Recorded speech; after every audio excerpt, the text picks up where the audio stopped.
Buenas tardes, Ramiro. Hola, ¿qué tal, Andrea? Qué bien que estamos aquí, en esta sala que tanto te gusta, una de las salas de SADAC.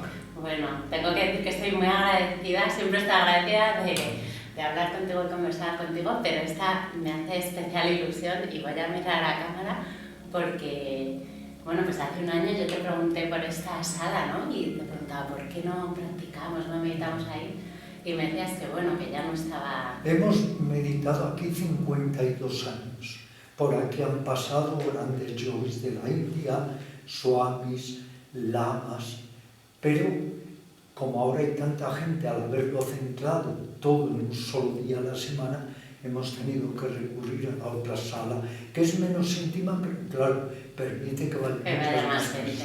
Sí, bueno, simplemente que lo Bueno, te sepas. felicito por una maravillosa entrevista que has hecho en el canal Yoga en Vida, que invito a todo el mundo a que la vean porque es magnífica. Qué generoso eres, Y además en la naturaleza lo habéis hecho.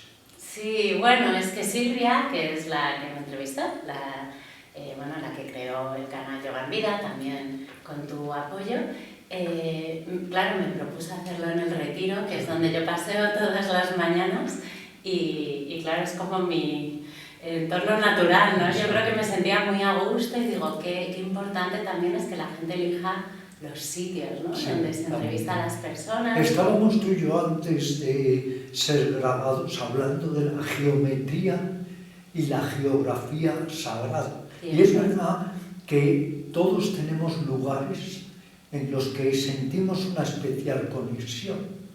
El tuyo claramente, creo que a la audiencia no le va a sorprender, pero yo te lo voy a preguntar igualmente. Ramiro, ¿cuál es el sitio que a ti te hace sentir más en casa? Mi segunda patria ha sido la India.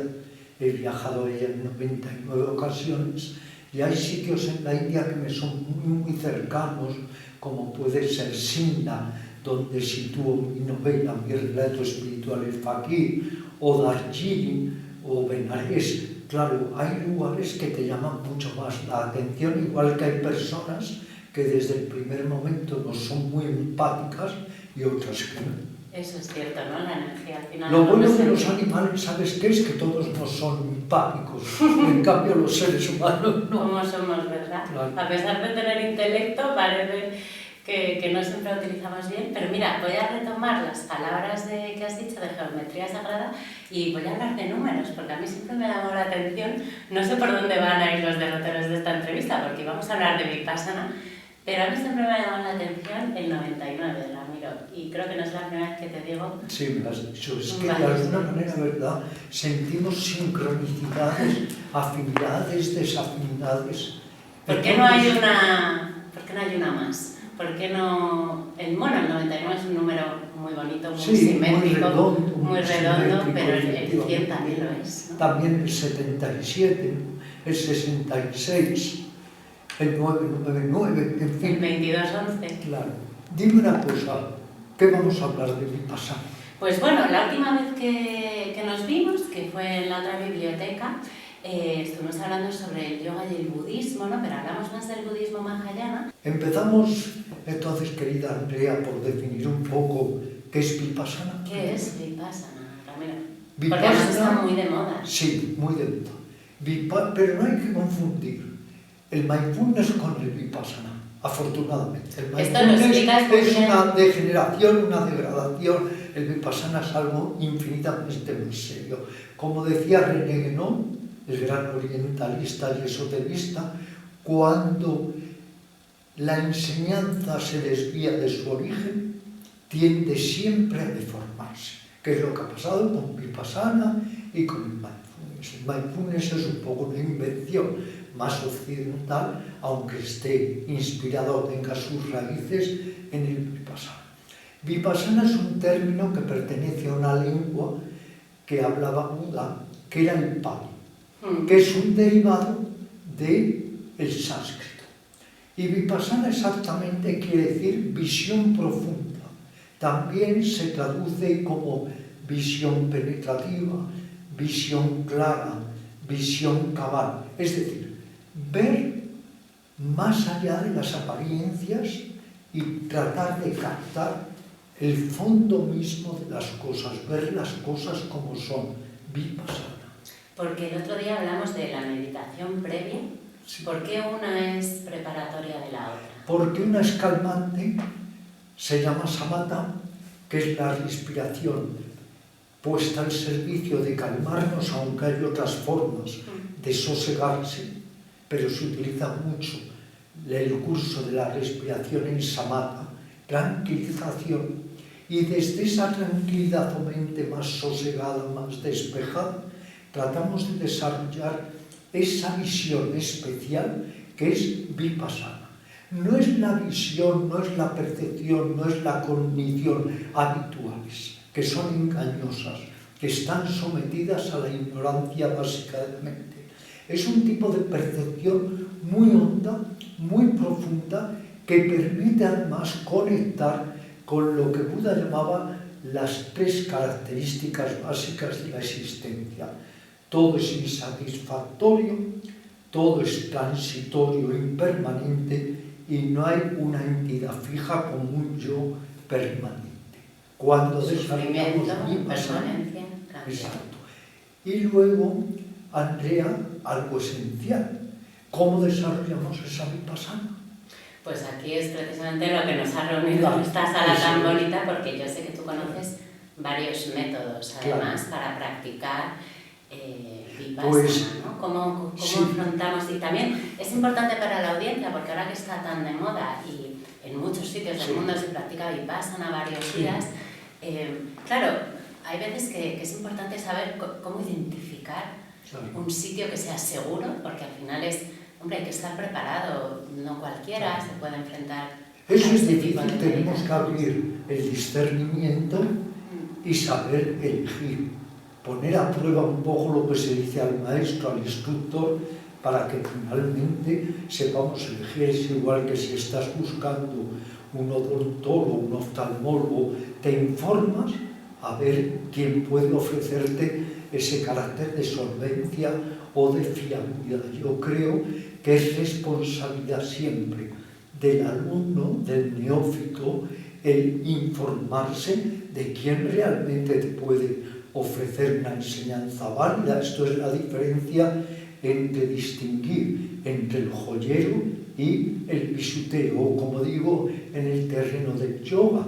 Es que una cosa es el ajedrez y otra cosa es el juego de damas. Y lo que sucede es que hoy muchas personas que se dicen yogis tratan de vendernos como ajedrez lo que simplemente es el juego de las damas. El secreto está, Andrea, en que logremos ir cultivando, desarrollando, entrenando esa visión penetrativa, esa visión cabal, que al ver las cosas como son, pueda cambiar toda la mente, pueda haber una mutación real de la consciencia. Qué importante es piveka, ¿no? Discernimiento. Esta palabra es... Pero tú además tienes una patina muy académica, o sea, tú estudias, indagas mucho también. Bueno, pero sabes que yo... la filosofía íntima. A mí, sabes que en todo esto yo a veces se confunde, y esto también lo voy a aclarar, yo soy mucho más experiencial. ¿Cómo hay que ser? Que intelectual. Lo que pasa que creo que cuando uno acumula una serie también como de experiencias, también es importante encontrar, yo siempre digo que para mí toda la filosofía de la India ha sido como un contenido en el que ubicar mi continente experiencial, ¿no? Y me ha parecido muy bonito porque es tan amplia también y tan libre, de alguna manera, que te permite meter y entender cosas que te han pasado sin mucho dogmatismo. Es decir, eso es lo que a mí me gustó, ¿no? Porque esto lo hemos hablado... Evitar el dogmatismo, este aferramiento que hay a las creencias, a las ideas, a los conceptos, que en lugar de abrirnos veredas, lo que hace es que nos las cierra. Pero vamos, que estoy convencido de tu carácter experiencial, y a quien lo dude que visite tu Instagram, donde van a ver a una yogini en plena acción. Bueno, Ramiro, es que siempre tiene buenas palabras. Es que es cierto. Qué amable eres. En el yoga, en la meditación, tenemos que convertirnos en los laboratorios vivientes, laboratorios de nosotros mismos, donde constatar y revalidar toda la experiencia, indudablemente. Fíjate que yo lo expreso, y al final siempre decimos lo mismo, pero tú siempre eres mucho más solemne y yo soy mucho más, creo, más artística, ¿no? Pero para mí es como que la vida es un poco un lienzo en blanco y nosotros de alguna manera se nos ha dado esta vida en este momento y en este lugar. Eso es todo lo que sabemos, todo lo demás es incognoscible. Es el gran misterio. Y yo siempre digo, bueno, pues tú eres como una especie de pincel y tienes que pintar ese lienzo en blanco que te ha sido dado, ¿no? Pinta lo mejor que pero puedas. pintarlo de nobleza. Hombre, claro, hay que elegir los colores. Ya que venimos a este mundo sin pedir lo que sepamos y nos arrebatan la vida cuando tampoco nos lo esperamos, de ese tránsito vital tratemos de hacer algo noble, constructivo, desarrollar concordia, misericordia. ¿Qué es el Dharma? El Dharma, el deber. El Dharma es, pero el deber esencial, no el deber que nos imponen, no el deber como un modelo, un patrón, sino el deber que uno siente cuando precisamente vamos desarrollando vipassana. Pero para alimentar un poco tu academicismo, ahora voy también a decir las dos acepciones que hay de Dharma. Dharma, por un lado, se considera deber en el hinduismo y en el budismo, Dharma es la enseñanza, es la doctrina. ¿Cómo se relaciona Dharma con karma? El karma es la ley de causa y efecto, que a todo acto le corresponde una reacción. Toda acción tiene su reacción. Que si, por ejemplo, tú creas una condición en algún sitio, aunque no lo sepamos o lo veamos, esa condición arrastra su resultado. Poniendo un ejemplo muy burdo, lanzas una moneda al aire, viene el vendaval y se la lleva. Tú no sabes dónde va a caer, pero la moneda finalmente cae. Toda acción hay que ser muy delicados con ella y seguir la recta acción virtuosa para no cometer acciones que nos perjudican, nos dañan a nosotros mismos y a los demás. No está tan alejado de la física, ¿eh? Exactamente. Bueno, es que los grandes físicos modernos se acercan mucho al pensamiento oriental. Ya desde hace años ha habido una serie de libros donde grandes físicos relacionan un poco el pensamiento de la física más de avanzadilla con el pensamiento hindú de hace 5.000 o 6.000 años. Hay un libro que yo cogí una vez de la biblioteca hasta del Retiro, creo que se llama Conversaciones entre grandes sabios y científicos o algo así, y era pues Hawkins con el Dalai Lama, exacto. Y es tan interesante que ambas disciplinas, ¿no? Parecen muy parecidas, pero al final se hacen las mismas preguntas, ¿no? O sea, claro. ¿qué es el cosmos? ¿De dónde venimos? ¿A dónde vamos?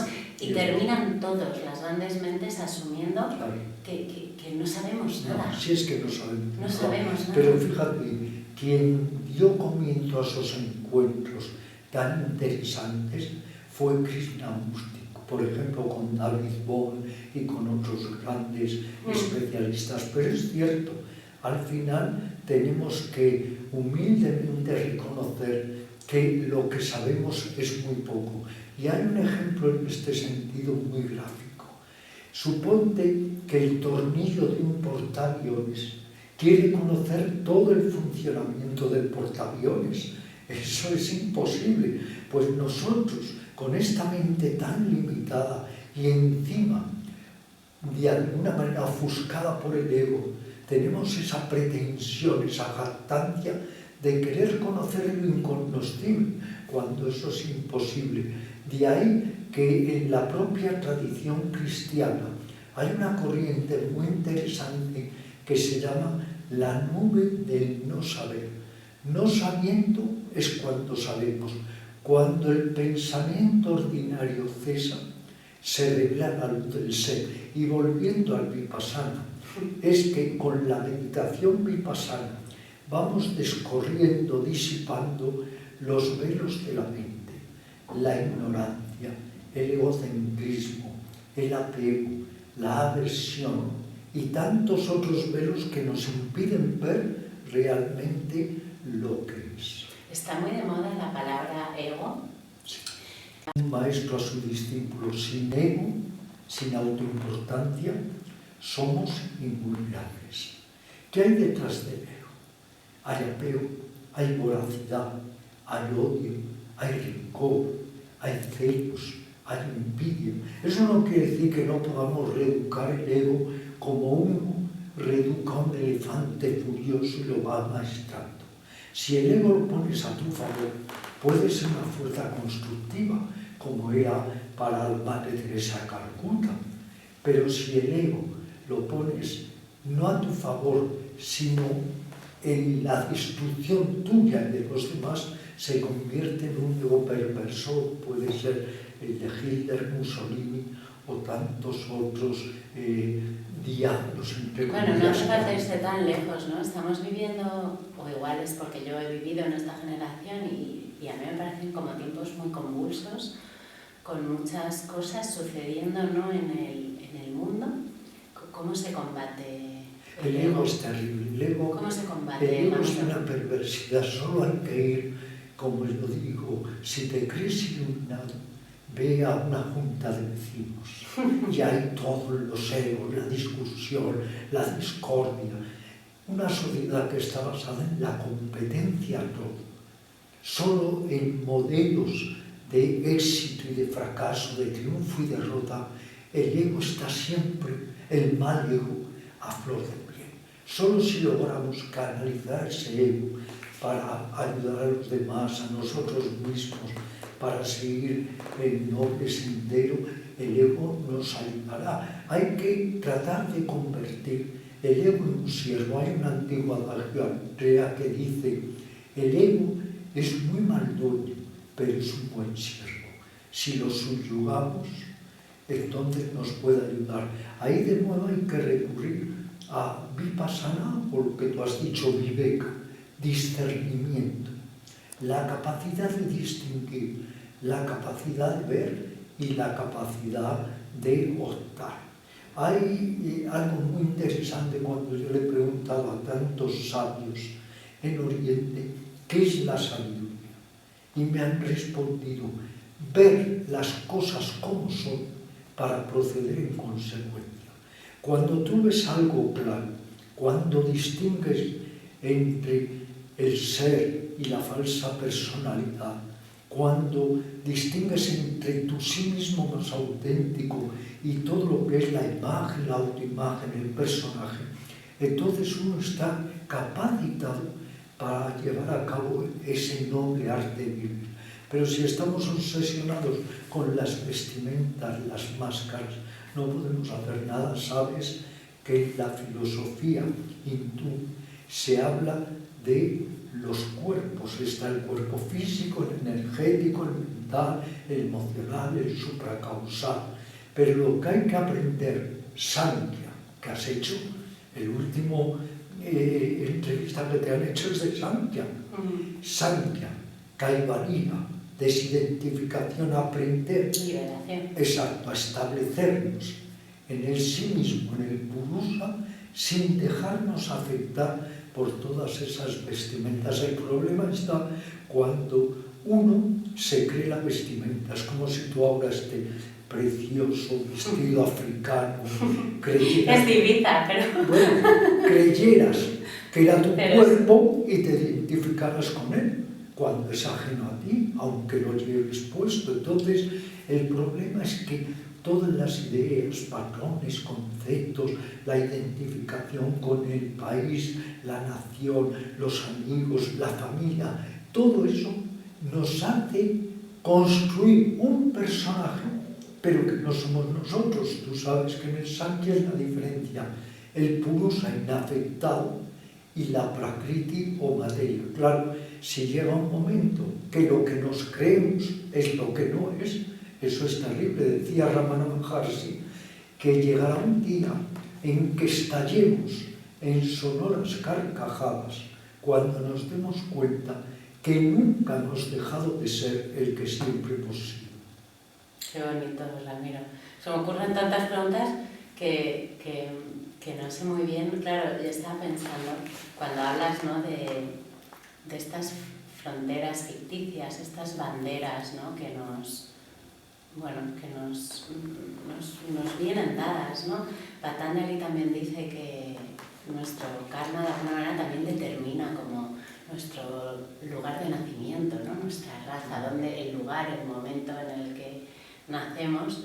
Qué aleatorio, ¿no?, quiero decir. Sí, es que... O sea, que algunos hemos tenido la suerte de nacer, exacto, en un país, en una familia, en un contexto, otros en otro, y nos podría haber tocado pero de otra fíjate, manera, ¿no? los que hemos sido tan afortunados, no lo aprovechamos, no lo valoramos, porque si realmente tomáramos conciencia de cómo la vida ha puesto todas las condiciones idóneas para que viajemos hacia adentro, para que nos vayamos realizando, no perderíamos un segundo.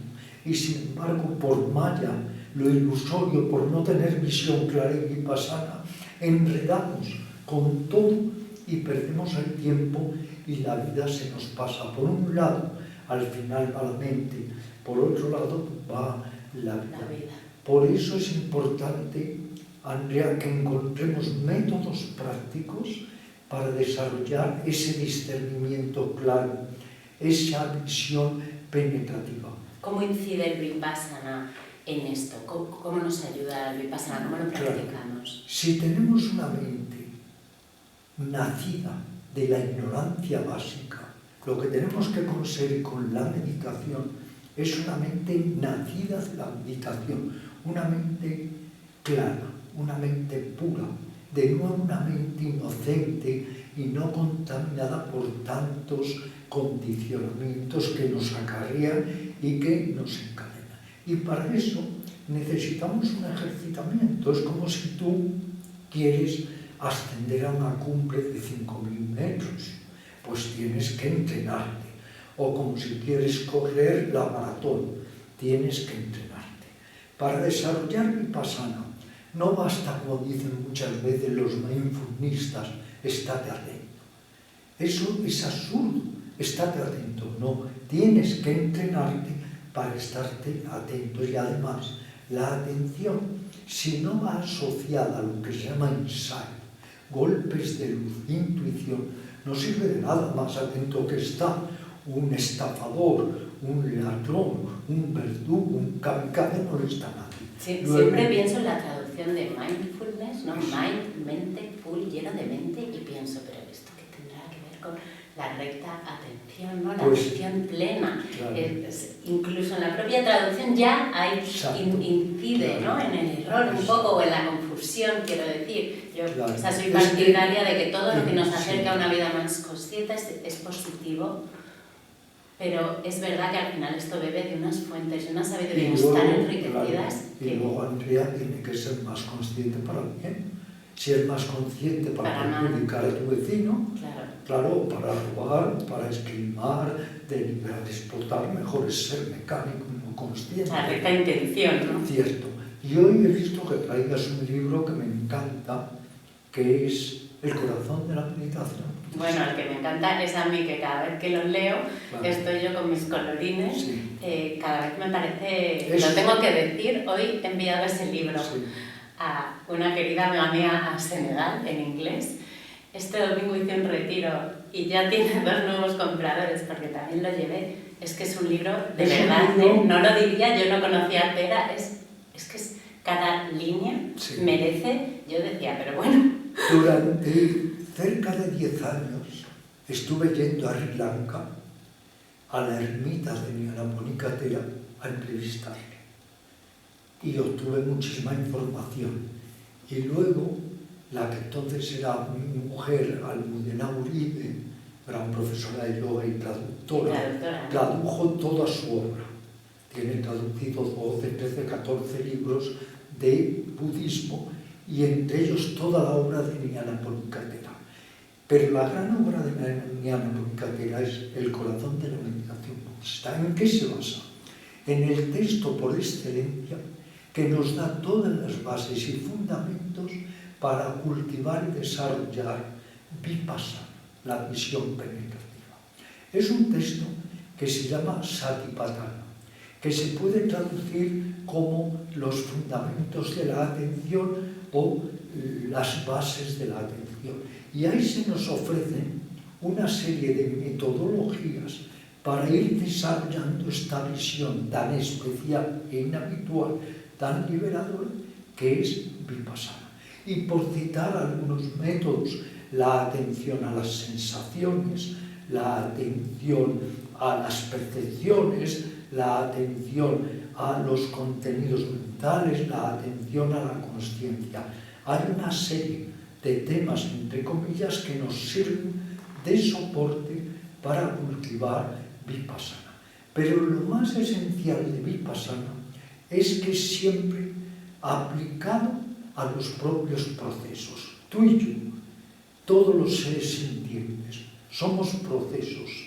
Esos procesos incluyen sensaciones, percepciones, ideas, pensamientos. Pues bien, se aprovechan los propios procesos para ir desarrollando dos cosas fundamentales: atención y ecuanimidad. Porque claro, se habla mucho de la atención, pero hay también que asociarla al equilibrio de mente, a la ecuanimidad. Y lo que sí te invito es a que indagues y luego lo compartas conmigo sobre Sati. Porque te iba a decir, lo voy a compartir ya, porque es que además hablamos mucho de esto el domingo. Claro, Sati, no lo has dicho ahora, pero sé que lo hemos comentado en otras ocasiones, está muy asociado no solo a la atención, sino a la atención ¿para qué? Para la memoria, ¿no? Claro, un pensamiento asociativo. Para que nos expliques tú esa conexión, porque todo el mundo habla de Sati, sí, la atención, pero es que Sati es recordar. Para mí es una manera de purificar la memoria, es decir, a medida que tú vas meditando, vas concentrando la atención, de alguna manera vas limpiando tus lentes, ¿no? Y entonces, los datos por sí solos, la atención a los datos no sirve de mucho. Lo que tienes que hacer es utilizar esos datos, conectarlos con situaciones parecidas del pasado y ver si tu percepción, a medida que tú vas percibiendo lo sutil, y luego lo sutil de lo sutil, y luego lo sutil de lo sutil de lo sutil, eso te va a permitir asociarlo a situaciones pasadas y limpiando de alguna manera todo ese bagaje experiencial que tú filtrabas por unos lentes, y a medida que tú vas meditando, vas practicando, vas purificando tu visión, vas a ir viéndola bajo otros lentes, ¿no? Y entonces, para mí es una manera de purificar la memoria. O sea, tú solo puedes transformar tu mente. Yo siempre digo que el yoga no transforma al ser, el yoga transforma la mente. Sí, cierto. Y la mente solo la puedes transformar. Es que sin transformación, si tú vas decodificando todo eso y vas diciendo, oye, es que igual donde yo interpreté esto, igual no era así, ¿no? Y a medida que vas andando, te vas dando cuenta, vas abriendo, bueno, no sé si es abrir, a mí me parece que se te va expandiendo un poco en la consciencia y vas empezando a ver las cosas, bueno, no quiero, por lo menos te acercas más a verlas como son, ¿no? Y no como tú querías que fueran o como tú las veías bajo tus lentes. Hay un célebre discurso de Buda muy, muy breve, quizá el más breve de la humanidad que se ha dado nunca. De atención. Eco pasico, que quiere decir ven y mira. Buda no dijo ven y espera, no dijo ven y recuerda, no dijo ven e imagina, no dijo ven y supón, no. Ven y mira. Mira lo que es tal cual es. Y para eso efectivamente hay que haber purificado enormemente la percepción y la cognición. Y aquí entraríamos en algo que es muy similar entre los budistas y los hindúes, que es los sanskaras, esas impregnaciones del inconsciente, esas memorias subconscientes que tanto condicionan nuestra vida. Como me gustan samskaras y vasanas, es un concepto, sí. También hemos hablado este domingo, porque yo decía que son impresiones sutiles que se acumulan en nuestra memoria experiencial, sí. Y al final son tendenciales, es como una tendencia que tenemos hacia una cosa, ¿no? Y no necesariamente se activan por la misma situación. pueden ser situaciones diferentes que activan esa sí, tendencia. cierto, es que lo activan. Y hay veces que no se activan, es decir, tú puedes tener cierta tendencia a algo y como no se dan situaciones que lo aceleren, no... Claro. Entonces, claro, tanto el yoga como el budismo habla mucho de esto, porque al final tienen en común, ¿no? Un poco todos hablan del karma desde diferentes metodologías. Y porque, claro, son hilos invisibles, pero muy vigorosos que condicionan nuestro comportamiento mental, emocional, verbal, corporal. En la medida en que seamos capaces de ir agotando el impulso de esos sanskaras y vasanas, seremos más libres. Pero ¿dónde está el problema?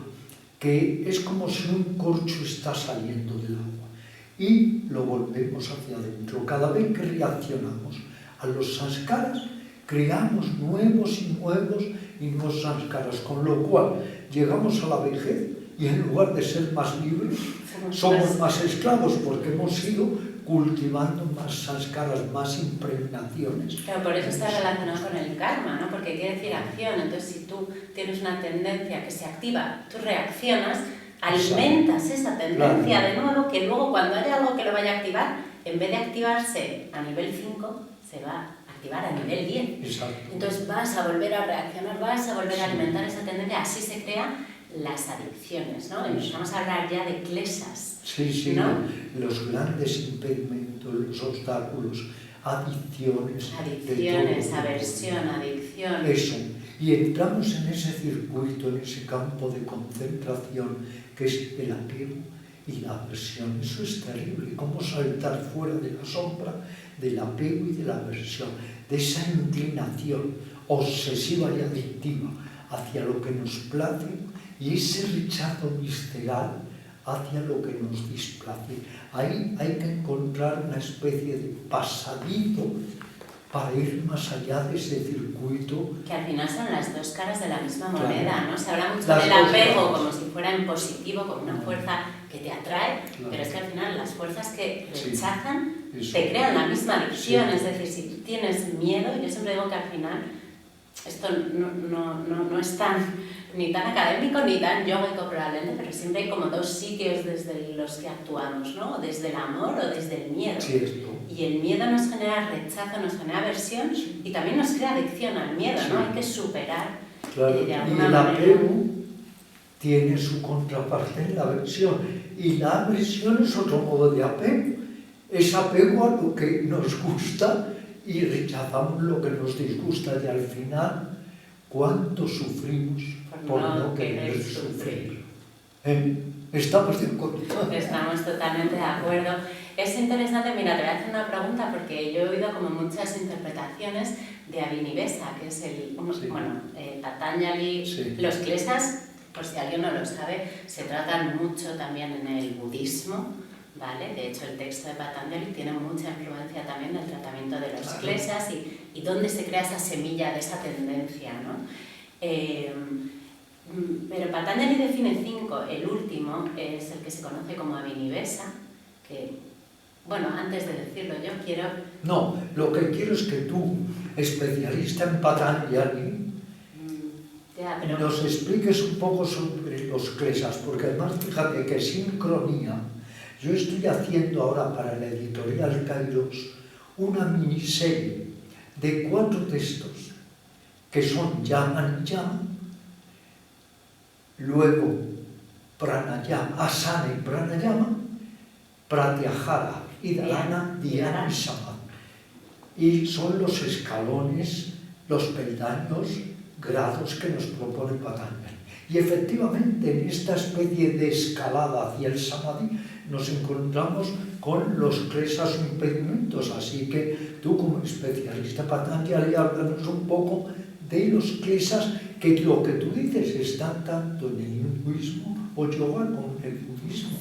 Bueno, al final yo creo que es importante decir que Patanjali todo el mundo conoce como el Sutra 1.2, ¿no? Que el yoga es el cese de las fluctuaciones mentales o cuando cesan las fluctuaciones se revela la luz del ser. Yo sé que a ti lo verbalizas más así.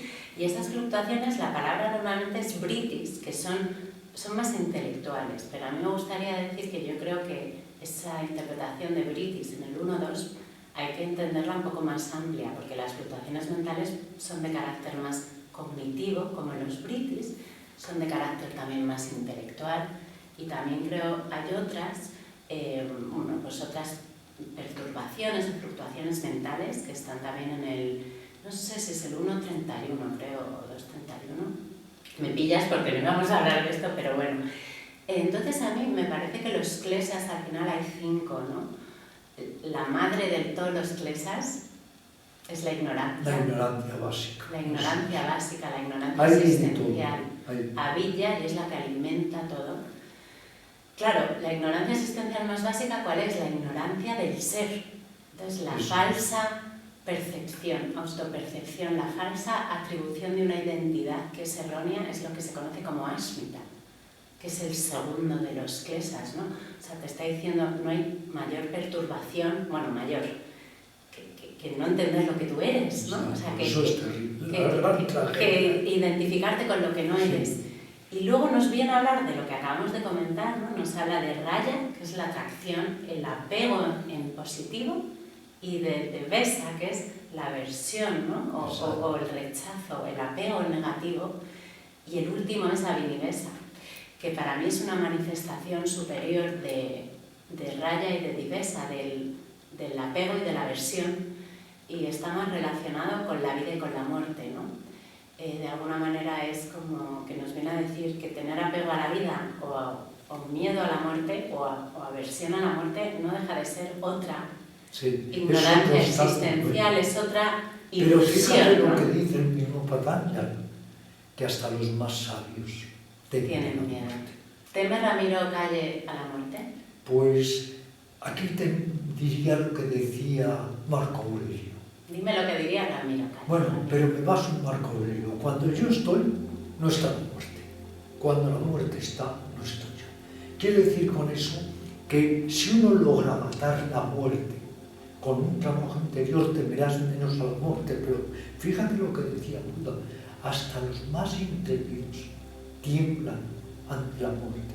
A nadie le gusta morirse, porque si no matamos el ego, y todavía no lo he matado, si no matamos el ego siempre querrá seguir ese afán de sobrevivir y sobrevivir. Por eso tienen tanto éxito los vídeos que se graban de experiencias cercanas a la muerte, porque la gente quiere que le digas que va a seguir, quiere conocerlo incognoscible. No, y que sigue siendo fulanito de tal. No, por favor, el terror a fundirte con el Mahapurusa, con el gran ser, eso es tremendo. Entonces, yo he muerto en cierto modo porque estuve un mes en coma y a mis familiares les dieron la cifra de que yo viviría solo 4 horas. Pero luego siempre el viejo cerebro vuelve a agarrarse a las formas, al apego, al odio. Y yo recuerdo una experiencia muy interesante. Durante meses en mí funcionaban 2 cerebros. El cerebro nuevo, el que había renacido, el que, como decía mi neurólogo Antonio Tallón de La Paz, dijo, usted ahora, después de esta experiencia, ha pasado de ser un neófito a un adepto. Y estaba mi cerebro renovado, tranquilo, pero el cerebro antiguo luchaba constantemente para de nuevo usurparle el poder al cerebro. Es decir, se crea un combate entre la nesciencia o ignorancia básica de la mente y esos golpes de luz que me había proporcionado esa experiencia a la vez tan dura pero tan reveladora. Así que decir si uno tiene miedo a la muerte o no, a veces también es una ensoñación, porque nunca sabemos qué va a pasar el día que un médico te diga tienes un cáncer de garganta y te quedan 3 meses de vida. No sabemos nuestra reacción, es todo elucubrar. Y otra cuestión, yo ahora te voy a devolver la pregunta. Un ejercicio que a veces les digo a mis alumnos que hagan. ¿Qué harías si te dijeran que te queda 1 hora de vida?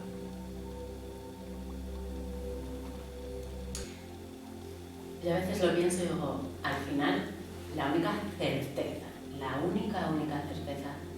con la que nacemos en esta vida, en este lugar, es que vamos a morir. ¿Cómo viviríamos la vida si supiéramos la hora y la fecha en la que vamos a morir? ¿Cómo la viviríamos, ¿no? Y yo creo que más que qué haría yo si me quedara una hora de vida creo que es importante vivir la vida como si supieras que cualquier día puede ser el día en el que nos podemos... En cualquier momento, por eso fíjate, Andrea, qué constructiva es la meditación sobre la muerte, que se basa en ciertos puntos para discernir y recordar. Primero, la muerte es irreparable. Segundo, la muerte es siempre hoy, porque aunque muramos dentro de 50 años, será hoy el día que muramos. Tercero, la muerte es definitiva. Y cuarto, siempre es uno el que se muere. Aunque haya 1000 personas muriéndose con nosotros, la muerte es siempre la propia muerte. Todos los días meditar unos momentos en la muerte, pero no para apesadumbrarse, sino para realzar y potenciar la vida, es saber que cada segundo puede ser el primero, pero también puede ser el último. Y te contaré un pasaje cierto, histórico, muy bonito e ilustrativo de la vida de Buda. El principal discípulo de Buda era Sariputra. Cuando Sariputra intuyó que iba a morir, reunió a sus discípulos y les dijo: queridos míos, si en algo os he faltado en estos años, perdonad. Y ahora, como un jornalero recibe su paga, voy a recibir la muerte. Se sentó en meditación, se cubrió con su manto y se dejó llevar por la muerte plácidamente. Ojalá nos queden muchos segundos de este tiempo gregoriano en el que vivimos, de tus enseñanzas, amigo. Muchas gracias. Muchas gracias. Seguimos.